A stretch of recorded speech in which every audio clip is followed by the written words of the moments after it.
What's up, guys? In today's video, we need to put a new alternator in the car, fix the wiring, and put a little exhaust on the car. So we have a lot to do, and I'm going to do it in a few days here. Let's get right into it.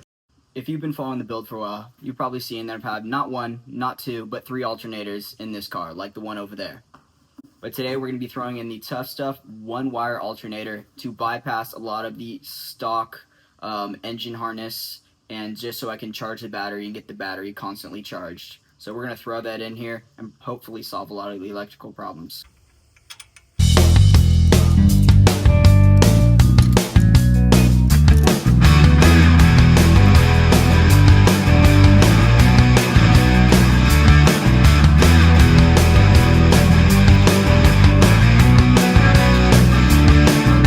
Okay, now it's been like a day or two, but I have the Tough Stuff alternator wired into the car.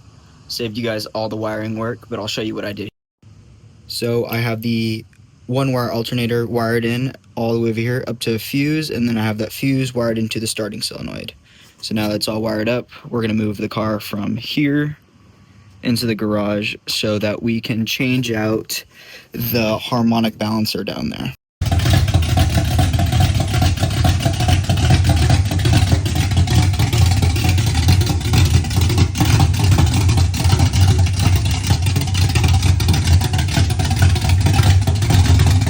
Alright, now that we have the car in the garage, out of the sun, we have 2 things to do.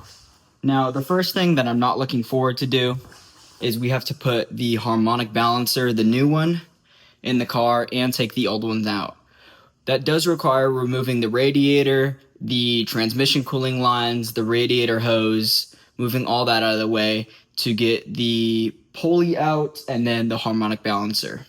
Now, since we did switch to the 1-wire alternator, I need to remove the 3 wires from the stock engine harness. So I'm probably not going to cut them out just in case I need them later. I'll probably wrap them up, put them nicely together.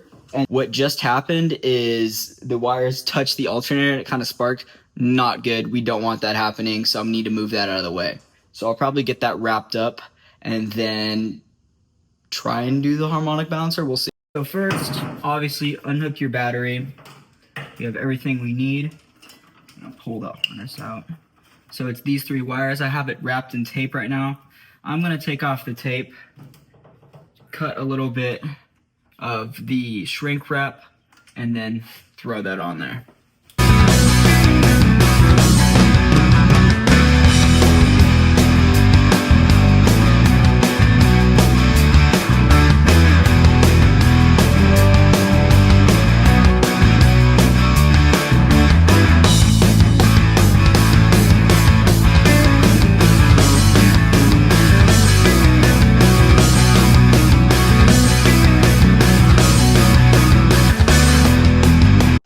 Alright, so as you can see, I cleaned up the wiring to the best of my ability here. I mounted the fuse for the 1-wire alternator, and I wrapped the rest of the engine wiring harness in electrical tape for now. I'll sleeve it later with something. And then I tucked those 3 wires down there so they're not touching anything. They're all individually wrapped, and then I wrapped them again together so it looks clean. So obviously, the one thing that's next is the harmonic balancer, which I'm not looking forward to. But let's get into this. Okay, so we finally got the harmonic balancer pulled off. Look in there, no more harmonic balancer. You gotta come over here and look at the old one. So if you're looking at those old harmonic balancer, look how cracked it is, missing rubber right here. Definitely need to be changed. Now, I did use the AutoZone tools to remove it, and I just had to remove the fan to get to it. Wasn't that bad, so we're gonna throw the new one in. All right, so now if you can see down there, we got the new harmonic balancer in with the bolt. They said don't use the impact, use the tool. I use the impact anyways. Don't do as I do as I say. So now we're just gonna put the pulley back on there and then wrap everything up and put everything back together. We are done. We ended up finishing up the car. I got everything I wanted to do done. We put in the fuse, we got the harmonic balancer installed, and the shop wanted to charge me $275, I think, one $9 bit, and then so two $9 sockets. That's nowhere even close. Did it myself. Took a couple hours, but we are done. We have all that stuff done, and it's the next day. We get to drive the car around the neighborhood, and we'll see how it goes. We have the 360 in the back, and just gonna test everything now.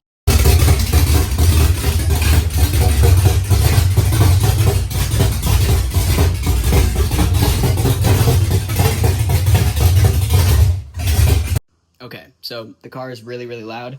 I'm going to take the header flange, the collector. I'm going to take a clamp and then some Flowmaster 40s, cut this piece off, clamp it to the bottom, and drive it around just for my neighbor's sake.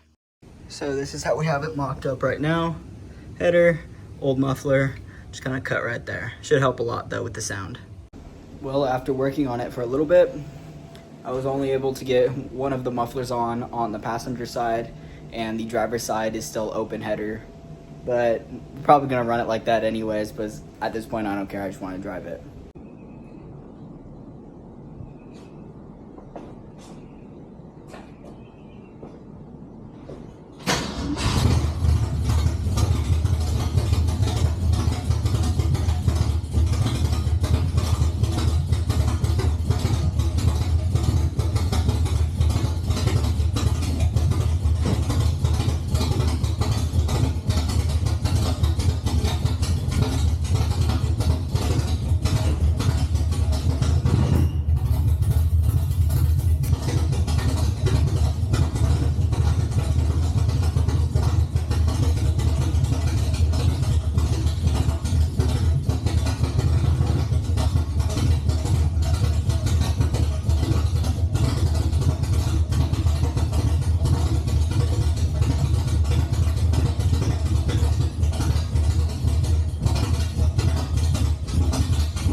Yep.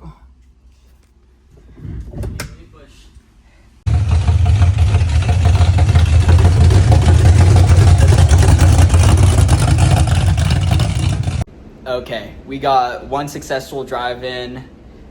We got it down the driveway. I ended up putting it back in the garage, taking off that one muffler because it was so low to the ground. It was just getting scraped on everything, and it just sounded weird. So I took it off, ran open headers. We ended up going up the hill, but I think with this cam, at low RPMs, it tends to stall and die.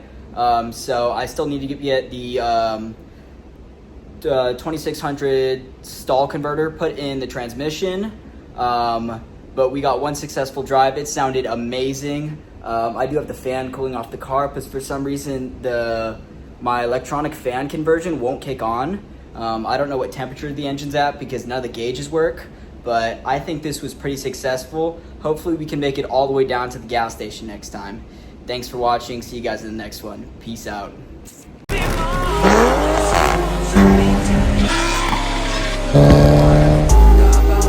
Now, Alright, so as you can see, I cleaned up the wiring to the